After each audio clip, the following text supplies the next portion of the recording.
and welcome to the Sanctuary, a safe space to speak from the heart. I'm your host, Israel, and my guest today is someone I've been dying to talk to. Awesome human being. Her podcast is wonderful to listen to, but like it gives me, I would never do that. It's called the Souls War Podcast. Janice Ho, thanks so much for coming on to the podcast today. Thank you for having me. I'm so honored, and it's always kind of interesting to be on this side of the hot seat, like actually in the hot seat. So, Yeah. yeah, I'm looking forward to it. Yeah, no, I mean, I guess first off, let's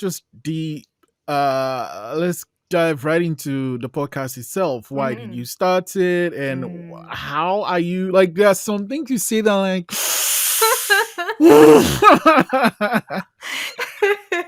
Yes, there's a lot of vulnerability on that podcast for sure. But I mean, I guess that's part of the reason why I started it, which was back in 2018.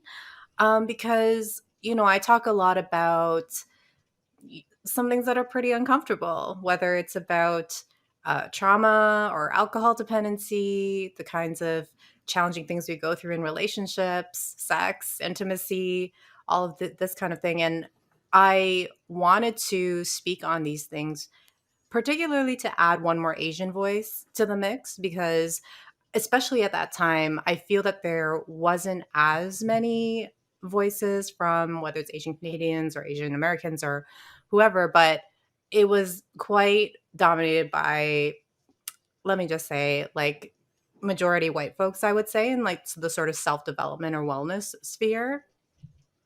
And I just wanted to see a little bit more representation. And so it was me just trying to add one more voice, however big or small the impact might be, but just to show, oh, I have something important to say too. And I know that for me growing up, when I was going through a lot of these challenges, mental health challenges, what have you, relationship challenges, that I would have wanted to see more people who look like me speaking out about it. Like it really Mm, does make a difference to hear it from somebody who looks a little bit more like you and who has maybe certain cultural upbringings that add nuance to the conversation. So yeah, you know what I mean. So that was the starting motivation for it. mm. And like, okay, so one thing I've learned over the years is there is this gap, and it might be short or it might be super wide between, oh my God, this sounds like a great idea versus doing it. How wide was your gap? And then what was the process to bridge that gap for you? Yeah, I think once I get an idea into my head, I will execute it. Whether Oh, that's wow. like going to travel somewhere or doing a project like this. Now, mind you, I have so many creative projects that sometimes I don't end up doing all of the things that I want to do. As you know, Mm, I love to sing, I love to write, like there's so many things. But with the podcast, somehow the seed got planted in me, and then I just started thinking about it more, thinking about episodes, researching, platforms, how do I do this thing? And I just had so much passion for it and mm, all of this sort of like creativity and ideas that had been accumulating, and I was actually doing the work of planning it out, looking online, searching for tips and that kind of thing, that it just ended up happening. And I do mm, think I'm a planner. So when I have a vision, then I can kind of put it onto paper. And I had a schedule. Here's a list of episodes I want to do. So I think if anybody is, really passionate or excited about starting a podcast, it's like take that big vision and actually work through the steps of how to execute it. What were the steps for you, though? I'm sorry. For you, what were those steps? Uh, Yeah, I think there's so much good information online now for people who want to start a podcast, whether that's like what platform should I do it on? What kind of mic should I get? What are some tips for doing great interviews if you're going to have guests on? How to create good audio, edit the editing process, and then also just planning out like what do you want to talk about? What is going to like really motivate you and get you excited and interested, because at the end of the day, you might not get a lot of listeners or it might take a while to build a following. So, are you excited no matter how many people are listening in to just have a conversation about it, to be spending your time, because it's a lot of time to you're nodding like right? Like most of us starting out don't have a team, and especially the editing process takes a long time. So to do it well, it does take a lot of work, and to, I think, really follow through on it, week after week or month after month. Yeah, you got to be talking about something that you really love. Mm, mm. One thing Hmm. that stood out for me with the Souls work is that you do it seasonally. How do you decide, okay, this is what season one is going to be about? This is how many Yeah. episodes it's going to have. This is when I'll stop. This is the gap, all that. Well, for season one, it was planned out quite a lot more, I would say, in an organized way, where I was like, okay, I'm going to run it for this many months. I'm going to be very consistent about it and have these guests, et cetera, et cetera. I actually ended up taking a 2-year hiatus after season one because I was really heavy into a lot of therapy work, learning about trauma, and there was so much coming up for me that sometimes me deciding to take that break is more just based on what's happening in my own life, whether I feel I have the capacity to keep going, whether I feel it's a time to, share less about the work and just do the work. So, I think especially now, even though as somebody who has a marketing background and knows how important consistency is, and getting out a podcast, I really prioritize my self-care and mental health and all these things first and foremost, so that if it means that I have a shorter season, if it means I'm taking even months off between seasons, then I will do that for myself, because hey, I'm Mm, not getting paid for this, right? But yeah, so now I'm really just following my intuition in terms of, okay, this is the right time for me to stop, and I'll mm, come back to it when mm, I have the capacity to, as I just said, put in this enormous amount of work to creating a great season. mm. Wow. Yeah, no, that makes okay. Now the you have, I mean, you have episodes where it's just you talking. And I think those are the ones where you share like really, really heavy things. I'll get to that later. Let's start Mhm. with your guest. How do you pick your guest? Because two that really stood out for me was the professor that talked about sex, and then there was this guy that talked about trauma in a way that most, at least most guys wouldn't share. Like, how do you Mm. find these type of people? I'm curious to know who I the can't second person you're talking about know that is. I should have written the name down because I didn't That's think you'd ask. okay. But I, we were I'm, talking I'll, I'm. about trauma in this episode. I mean, which episode is it? I But talk it about was about, trauma in so many yeah, episodes. I But it was know, probably but Steve, I'm guessing, because we did go probably, pretty deep. He was yeah. actually someone I was dating at the time. And Oh, okay. yeah, Yeah, so I remember one of the things that really stood out for me was how you were handling past relationships and making space for the person. And one of the things you actually said was like, you realized that you were kind of suffocating the person when you should just let the mm, person be. And that was one of the things that really stood out for me. uh okay, so maybe that was actually with another partner who interviewed me for my 40th birthday episode. And one of the questions was about, like, what have I learned from past relationships that I'm kind of bringing into present day ones. So yeah, that was yeah, I guess that was pretty vulnerable to say, like, call myself out on my own shit, basically, right? It's like, Mm, but that is the process, at least part of the process in this so-called trauma healing work of mine, where it's like there has been enormous hurts that I've been through, ways that I've been harmed, traumatized, etc. And mhm, also the sort of like ways that I adapted to those traumas, developing these sort of protective mechanisms, which mm, is, the best that we can do at the time to shield ourselves from those hurts. But over time, as we sort of stay stuck in those patterns, we can end up causing harm in our own relationships or to mm, ourselves, creating more disconnection, acting out in certain ways, being very sort of disconnected.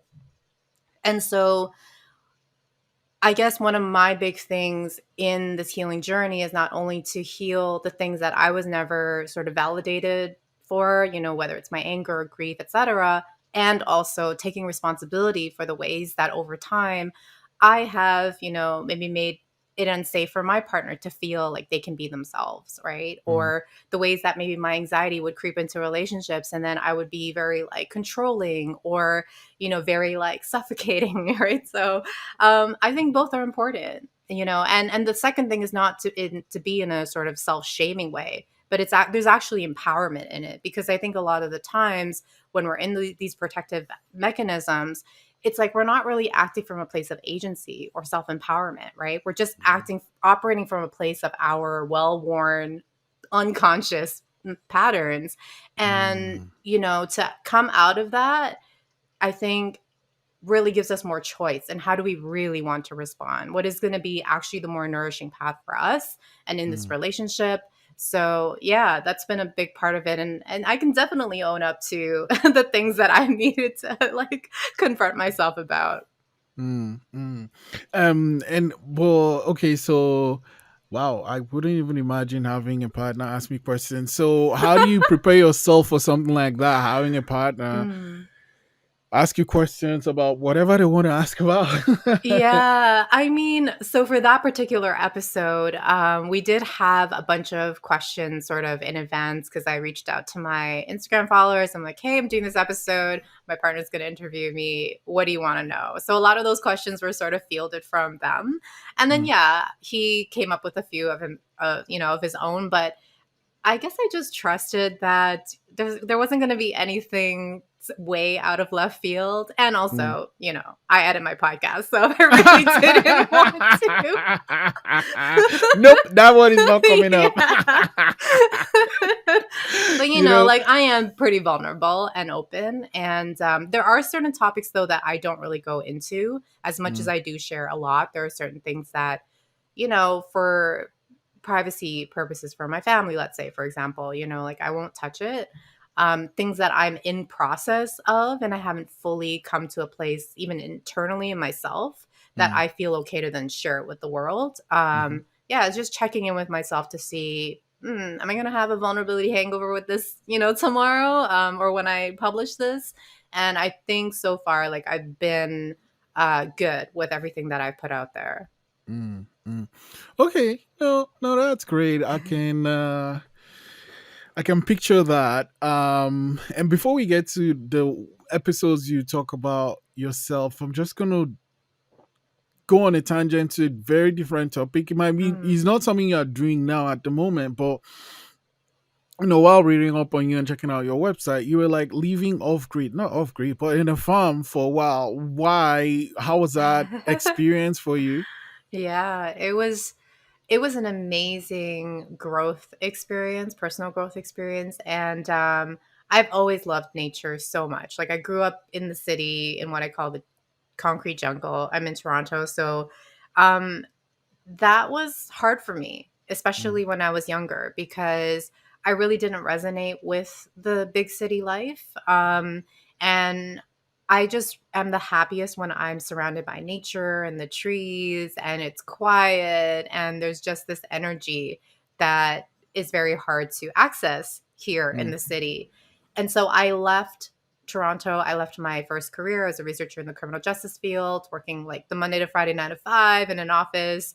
And I just wanted to go and live more of my life in nature. I wanted to go travel, which I also love, work remotely, try out this freelancing thing. But the first thing I did in that transition was go move to my friend's farm, and I stayed there for about 8 months, just to kind of shift, because I didn't really know what the heck I was doing, and it just felt like a good place that I felt like at home in. mm, And I worked with the animals every day. I was, working on my website, Nature Immersed, a blog that I wrote a few years ago. And I was just sort of doing a lot of internal work. I started working with a life coach, Ivy LeClaire, who is amazing, a great start to sort of my so-called spiritual development. And yeah, it was just such an adventure, and I've written a lot about it on that blog. So people can check that out if they're curious what it's like to live on a farm. mhm, And then fast forward to when the pandemic happened, I was in the city for a few months, just in a condo subletting, and then I had enough of it. And my farmer friend invited me back to the farm, so I moved there, and I was there for about a year over the pandemic, and in a tiny cabin. And yeah, and then I moved back here last winter, and decided it was time to close that chapter, living on the farm, which was like a pretty big deal to come back to the city and commit Mm-hmm. to being here, living downtown again. But it's different now. I think so much of the trauma healing work that I've done has actually helped me to be back in this environment, but just Mm-hmm. not feel super overwhelmed in my body when I'm kind of walking around and stuff. And as you know, like I've started training to become a therapist, which is a 5-year part time program. Here it's in person, so I've committed to being here for a while. But it's great to have that as a sort of reason to settle back in because I'm loving the program a lot. Oh, that's great. Okay, so one thing that comes out is trauma and healing and the process for you. Is one thing to know, okay, I'm dealing with this, and another thing to actually reach out for help or to decide to do this work you're doing. Yeah. Was there a particular trigger or catalyst for you to decide to go on this journey? Yeah, definitely. I've talked about this on my podcast in a couple episodes, but when I was in Vancouver, I lived there for a couple years. I was in a relationship and um I got triggered by certain things that I had been triggered about like in my 20s, even in high school. And I thought that those things were sort of past me because I was in an 8-year relationship before that where I was quite secure. But then it was like all of this anxiety was coming back up for me. And I was like, wow, like it just showed me that there was something very deeply unresolved Mm, that it was coming up for me again. And it felt very familiar. I knew that my reaction was very disproportionate to the mhm, actual thing that was happening with him. And so it just started me down this rabbit hole of like, what's going on? And I didn't know even what trauma meant, but like, I felt this like abandonment wound getting stirred up. So I'm there Googling abandonment wound. And then I come across like attachment trauma, attachment styles, as many people probably know about, and realized, oh, wow, my experience really fits with this anxious attachment style. Then I start going down that rabbit hole and learn about developmental trauma and complex trauma. I'm like, oh my God, this explains like so much. And mm, it was both very overwhelming because I was just diving into all this education all at once, mm, really connecting the dots with so many of my past painful experiences. mhm, So that was a lot. And as I've said in my podcast before, like I really encourage people if they're doing this work to kind of go in slow, really take your time, pace yourself because it can be quite overwhelming at first. And also, on top of that, though, it was very relieving. It was like, I think just reduced a lot of the shame I felt around feeling mm, broken, feeling dysfunctional. It was like it gave this very logical explanation as to why I am the way that I am, right? And why I would react to certain situations that felt so illogical. Um, and there was a very reasonable explanation for it, right? And there was an opportunity now for me to actually do something about it in the mm, direction that was going to be more effective than whatever I had been doing up to that point. mm, Yeah. mm. Okay. So different people process things differently. Yeah. And, when you get to that point where you're like, okay, this is what I need, this is what I need to do for myself.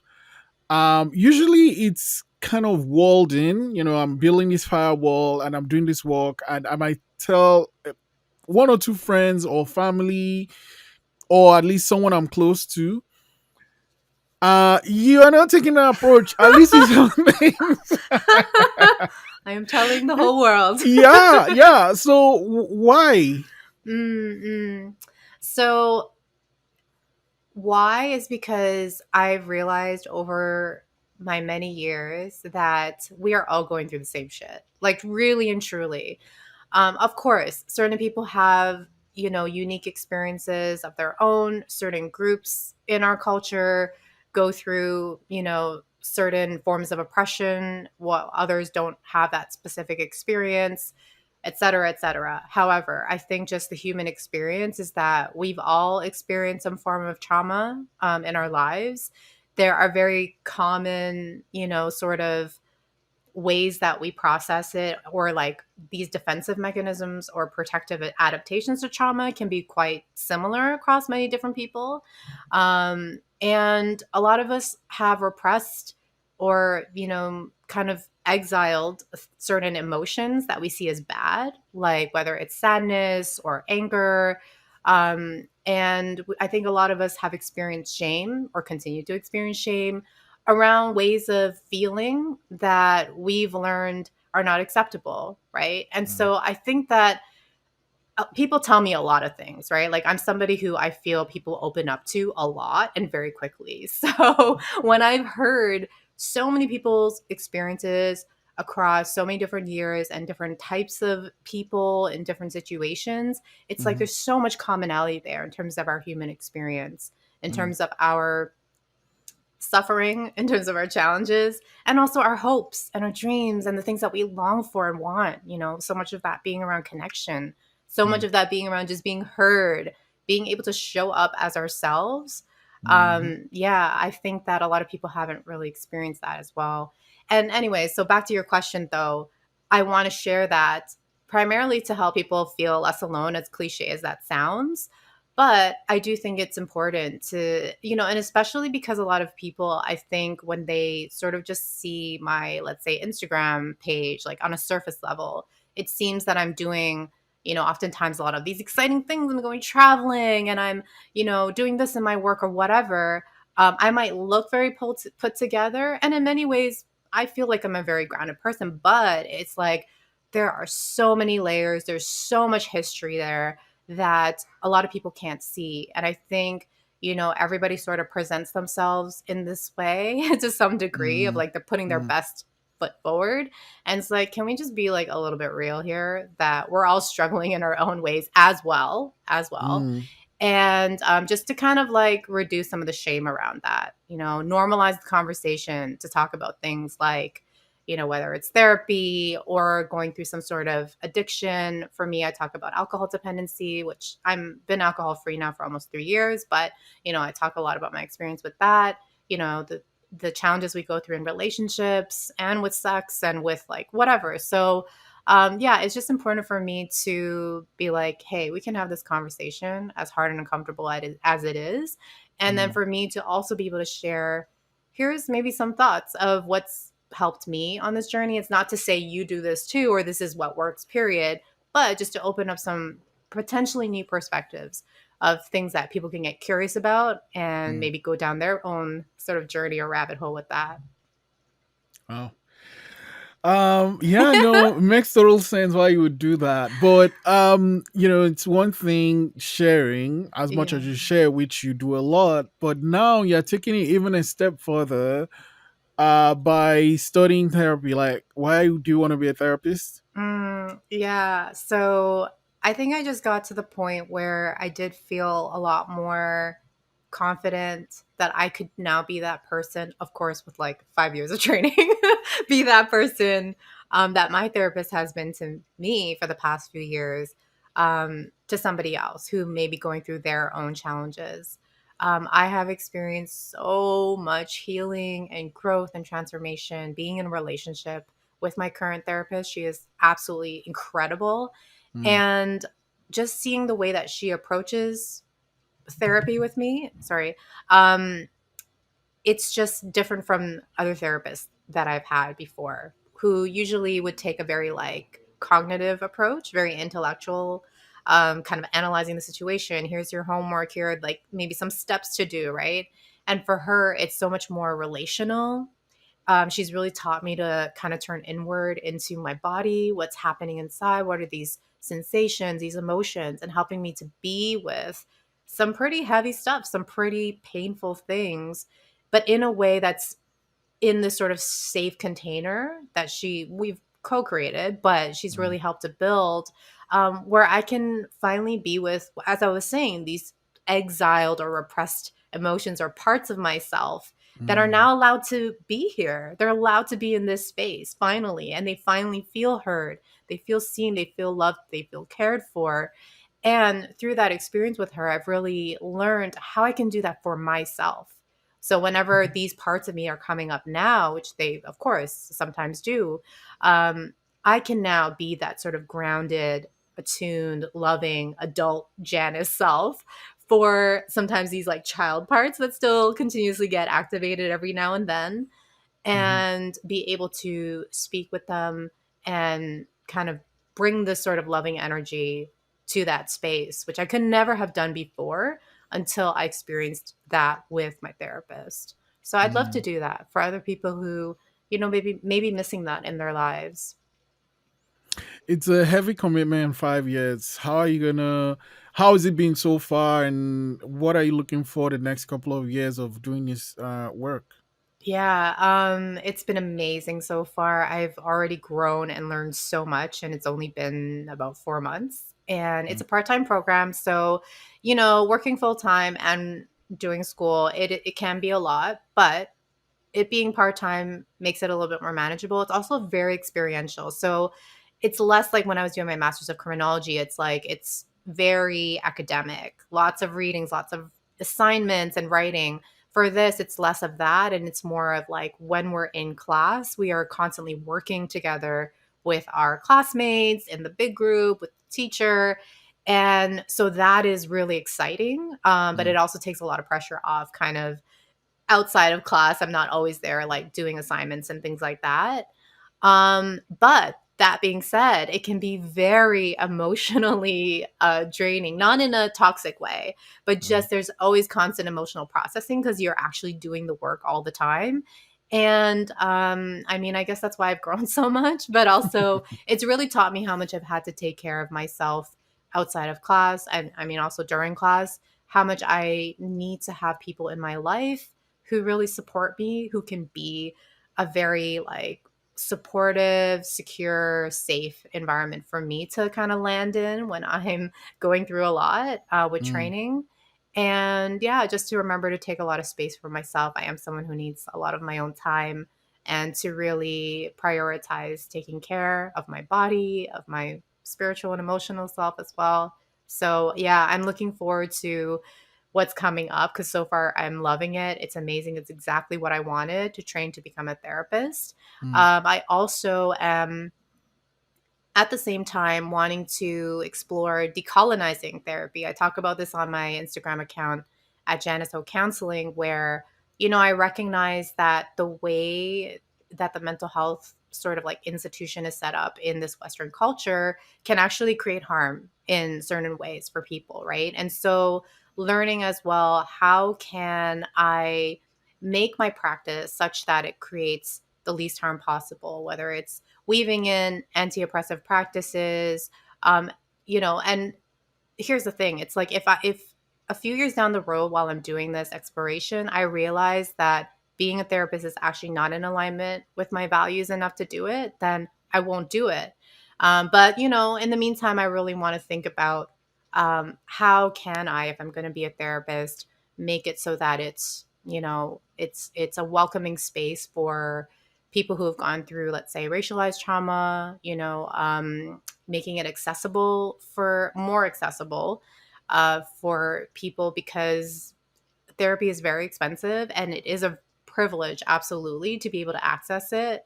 What are some ways that we can level the playing field at least a bit? And then I also think about how when I am a therapist, yes, I want to be doing this one-on-one work, but that's still very reactive. It's still after people have already been traumatized, right? And now are Mhm. having to heal and work through these things. I Mm. do very much believe in getting upstream.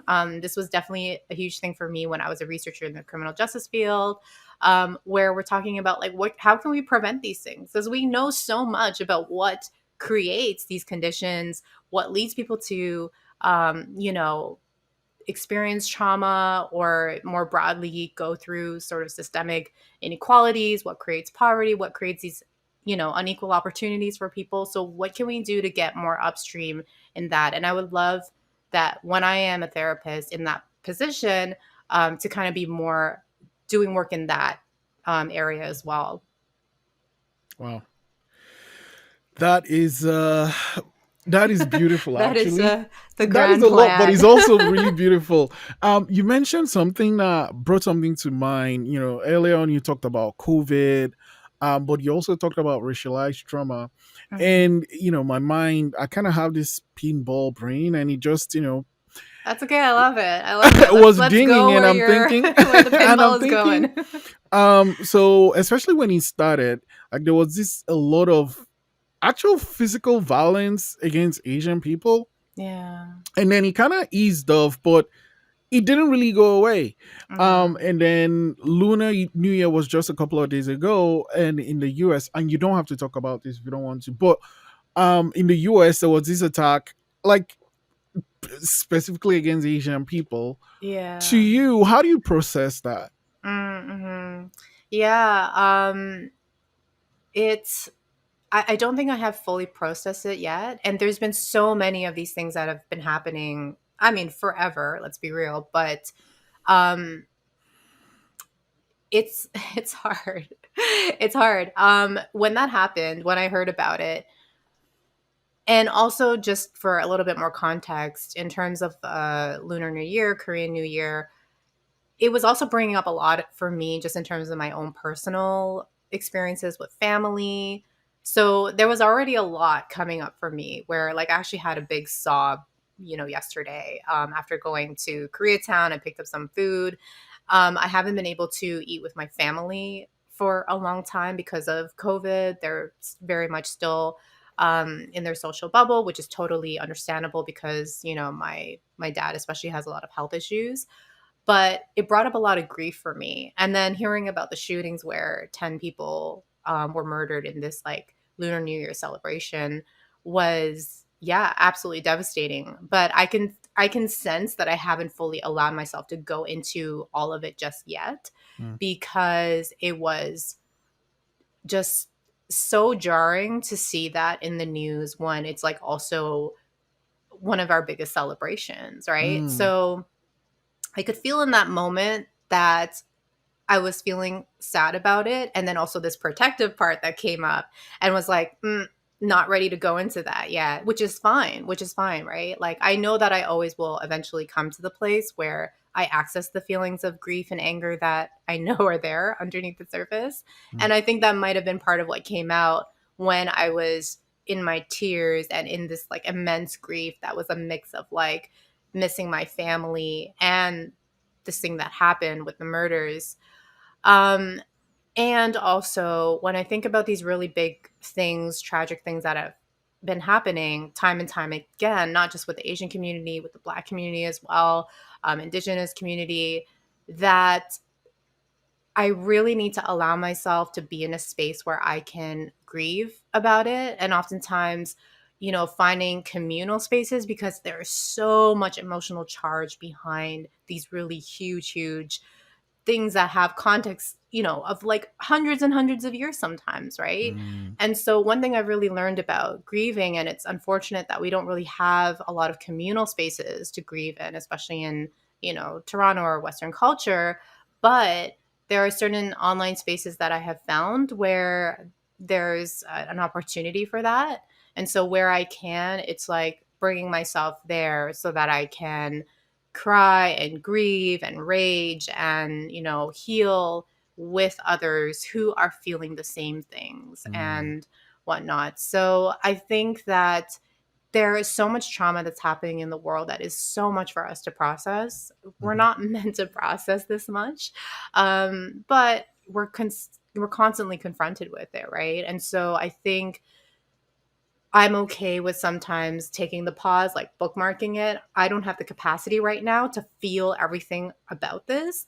mm, When I'm ready, when I have that safe space to do that, then I will, because I know that it's important to be able to release what's there, and also grieving to make space for whatever connection, love, joy, the things that I feel get blocked out when we sort of harden our hearts because we're not allowing ourselves to be in that, but also to let those things out so that we can also be still in grounded anger, because I mm, think that anger is like still really important in order to mobilize us to continue doing the work, to whether it's our anti-racism practices or whatnot, to make this world, I mean, I was going to say a better place, but I had to stop myself because it just sounds too corny, but you know what I mean, right? It's like mm, a lot of times I think we can just collapse under the weight of all of this, But to be able to move through these very, very heavy emotions, I Mhm. think allows us to come into a little bit more of a grounded place where we're not saying like, don't be angry anymore. Like, fucking be angry, right? There's a lot to be angry about,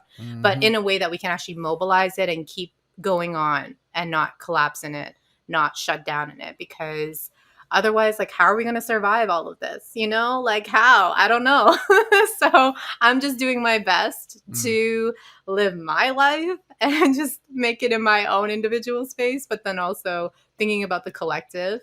How can I continue to both like take care of myself, but Mm. also, still be in the fight as well? Wow. Yeah, no, thanks for sharing that. And I mean, it's good to know what you have the capacity for, and when you have capacity for what you need to do. So again, Yeah. thanks for sharing that. No worries. Yeah, I love your podcast. I was saying, and two of the episodes that stand out was the one with the guy and the one with the professor. Yeah, So Professor sex, Tulski. sex isn't something. I mean, sex lately, I guess. I mean, there's always that cultural barrier first, right? Mhm. I can't speak for you as an Asian person, but there are things you just don't speak about. Even though, I mean, how did I come here? I didn't just drop from the sky. Yeah, yeah, things like that. So, how did you get to this stage where you are so comfortable sharing, talking about talking about sex, just sex in general, And BDSM. and that too? Yes. Yeah. I think it just goes with everything else that I've been talking about, that I know that it's not shameful. Like, I know that we all, think about it. Many of us engage in it. Many of us really like it. I think it's very much a human sort of like need. I also know that some people don't feel they need that, and that's cool too. But Mm, for me, I am a very sexual person. And I think there has definitely been so much conditioning about why that is shameful, why I shouldn't be too much of this or that, right? But more than that, where I am now, anyways, I really embrace the fact that this is just a normal thing to talk about. It's a normal thing to desire. And the more that I learn about, even within the realm of sex, the mm. different kinds of things people like, and enjoy, that might seem like, whoa, like, why that? Like, why would, for example, for me, it was just, I could not wrap my head around, why would anyone want to be a slave? Like this sort of slave master dynamic. Mm. But I was like, okay, but people are doing it, and let me learn more about it. So I went down this like rabbit hole of just to learn, right? That was even with polyamory before I started practicing polyamory myself. I could not wrap my brain around how someone could be in that dynamic and be okay with it. Because I used to be a very, very jealous person when I was in exclusive relationships. And it's funny now when I tell people, oh, I practice polyamory, they're like, oh, I couldn't do that. I get so jealous. And I'm like, first off, jealousy still exists in polyamorous relationships. And secondly, it's like, yeah, so was I.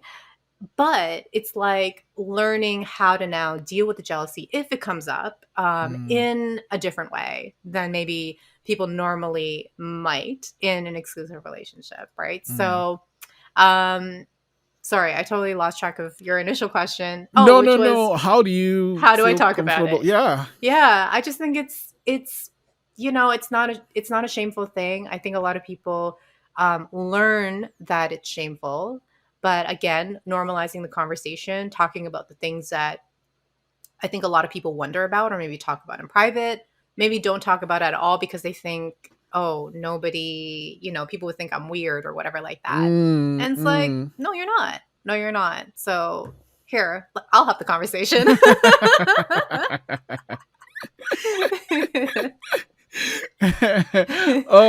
Yeah, no, you kind of blended both BDSM and poly in this answer you gave. How's that journey been for you? Which came Mm, first? I know you said you were just going down this rabbit hole, but like, how did it yeah. happen for you? Yeah. So I've been practicing solo polyamory specifically since 2 summers ago. And it wasn't anything like super intentional. I just started dating somebody who was in that space, and it sort of propelled me to learn more about it because I really liked him. And I was like, fine that he was in an open marriage. And But I was like curious about just learning more. What are some things that I might want to like look out for or just be like educated about? And as soon as I started learning more about what polyamory even was, I was like, oh wow, this actually really resonates with me, especially solo polyamory where I don't have a primary partner. And there were just a lot of values inherent in polyamorous relationships and consensual non-monogamy in general, which is more of like the umbrella term.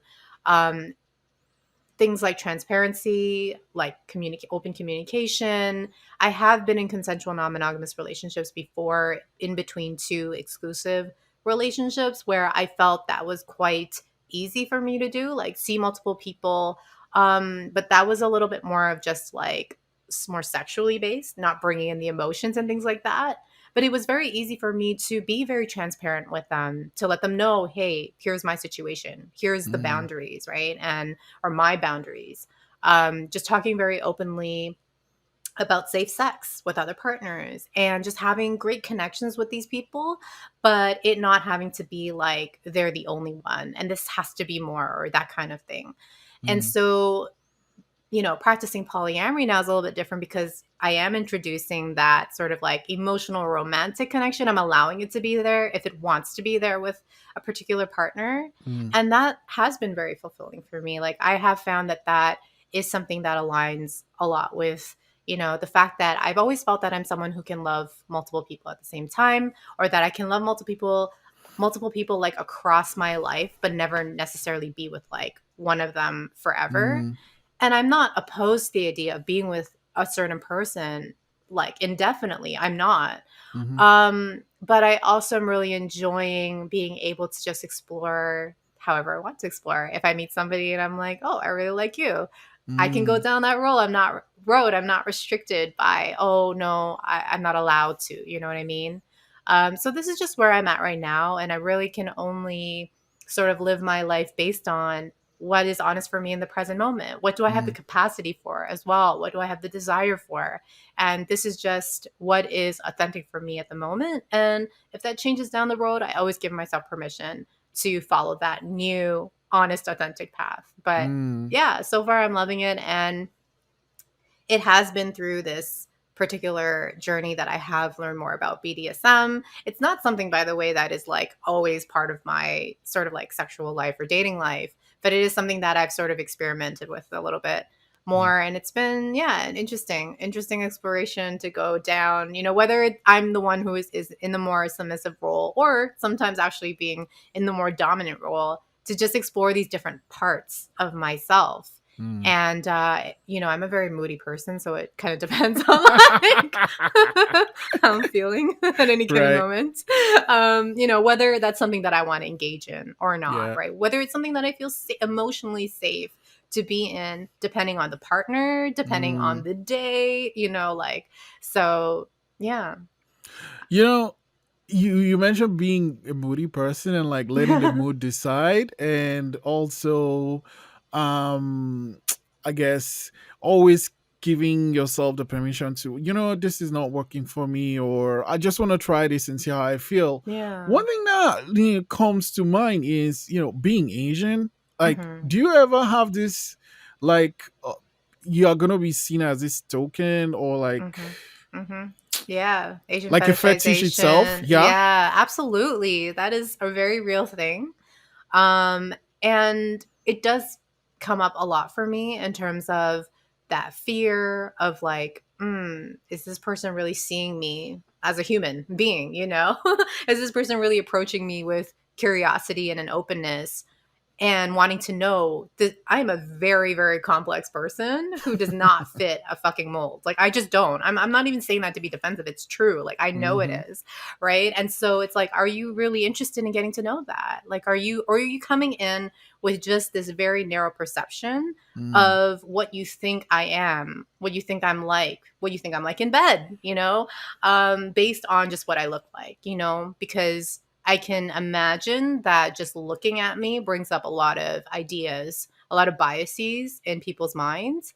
And if a man who is like engaging with me, maybe wants to date me, um, is stuck in that very narrow mindset, I will feel it. I will Mm, feel it in their approach and in their energy and in the way that maybe I will feel objectified or tokenized, right? And so I do think about that a lot. And yeah, whether it has to do exactly with BDSM or otherwise, just in general, in being in a relationship in general, I think this is something that is really important for me to feel safe in this way with somebody. mm, And this is maybe a little bit more of a recent kind of like realization, but I do want somebody that I'm with to really understand the kind of power dynamics that are involved being with me, with someone who is both Asian and a woman, right? So I think with like men in general, and going back to that episode with Steve, who we were talking about trauma, we were also talking about just him kind of knowing that there are these power dynamics. And it really helped when I was having a little bit of like trouble with, not trouble, but like I was having a situation mm, with him around sex where I was like, hey, like this is coming up for me. And I felt like I sort of went a little too fast. Like, can we just slow this down right now?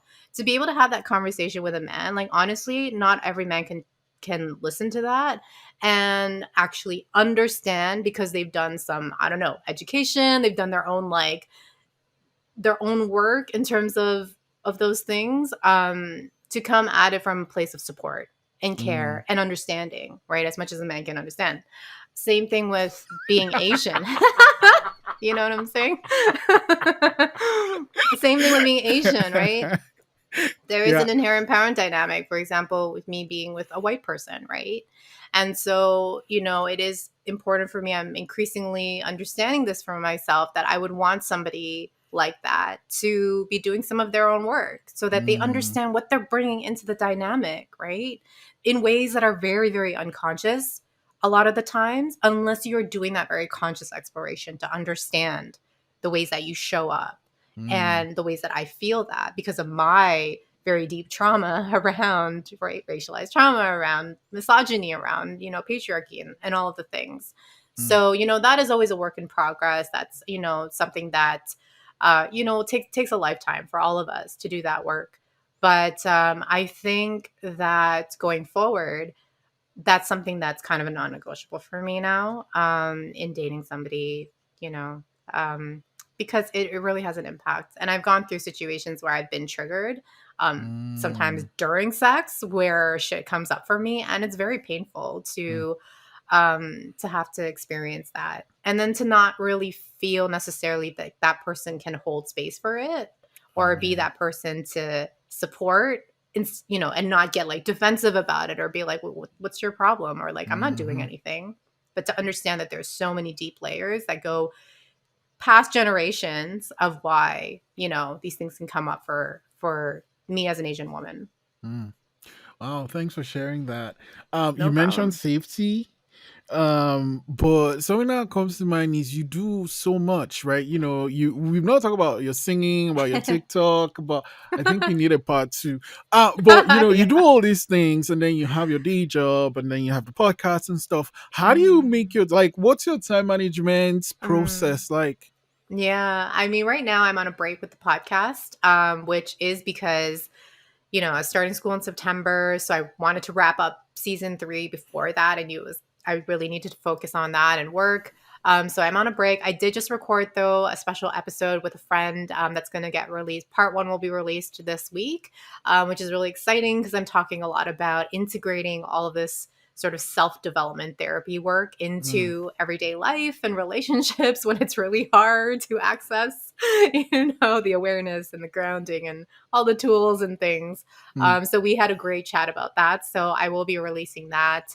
And yeah, but in terms of getting into season 4, I'm again just following my intuition, my body. I'm okay if it takes months to kind of dive back into it. mm, It really is, like you say, there's too many things that I want to do and that I love and am passionate about.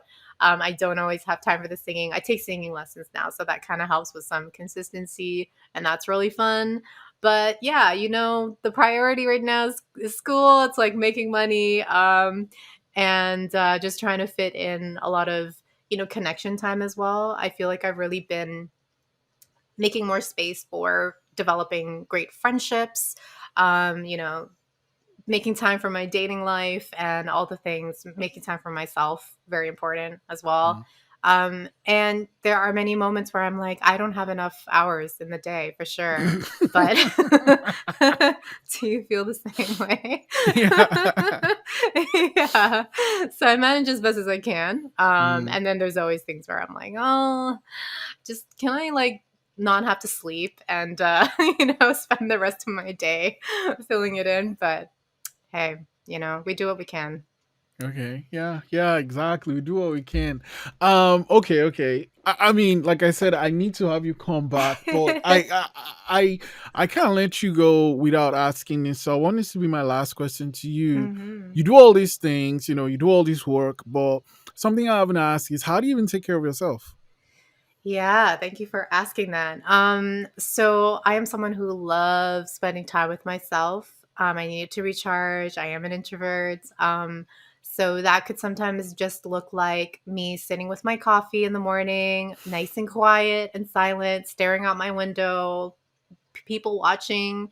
And oh, I can't get into all of this now because we're running out of time, but I do this thing called internal family systems therapy where I work with these various parts of myself. So, whether it's these vulnerable, exiled parts that were repressed and shamed when I was really young and they were traumatized and have a lot of wounding. So, for Mm. example, my anxious attachment part, my abandonment part, and then working with these protector parts who have been working very hard for my whole life to try and like keep their guard, keep me protected, but they're tired and they need a little break. So, it's like really having this compassionate approach to relating to these parts, taking care of them. And so lately, when I sit here with my coffee right here where I'm at, like looking out, I imagine that I'm with, one of these parts, like they're my kid. And I actually spend time with them. And it's been really like a beautiful experience. I know for some people it might seem a little bit weird, but it's very, very, very beautiful to just take care of these parts and say like I'm here, or just imagine like I'm almost like their mom, and it's a way to just like help these parts of me feel less alone, to feel Mm. comforted when they're feeling a little bit sad or things like that. So that's one thing. I love to read. I love listening to podcasts. So sometimes it's just me chilling out doing that. I love to light a candle at the end of the night and just sort of come down, decompress. What else? I love to sing. Sometimes I'm just going to be watching a show on, uh, Netflix or whatever. Lately, I've been getting into like cooking shows. So, Oh, okay. because so much of my life is very like intellectual, or I'm always on. I'm doing a lot of Mm. emotional processing, a lot of thinking, analyzing. Sometimes I have to like force myself to take that mindless break and just Mm. indulge in somebody else's world. Yeah, and I wish I had more nature time, but it's a little bit hard in the city. But I do live by the water, so it's nice to just kind of go and take a walk sometimes by myself and just be, or Wow. be with a coffee. Okay, coffee for sure. Okay. Oh man, like I said, I'm definitely gonna have you back because there's so many I would things I love that. need to talk about, and Yes, and yes. I feel there's never enough time. Every time I talk to you, I was like, when we're done with the call, I'm like, oh fuck, I want to ask this. So yeah, I'd love to have you back for sure. I would love to be back. Thank you so much. But I wanted to say I appreciate the time. I appreciate you sharing so much, and I can't wait for the next season of the Souls work. Thank you. Thank you. I can't wait either. I don't know what's going to happen, but it's brewing. It's brewing. So that means that it's going to happen. Okay. Okay, that's good Yeah. to know. Glad to know there's a next season coming. And thank you so much for coming to the sanctuary today. Thank you so much for having me.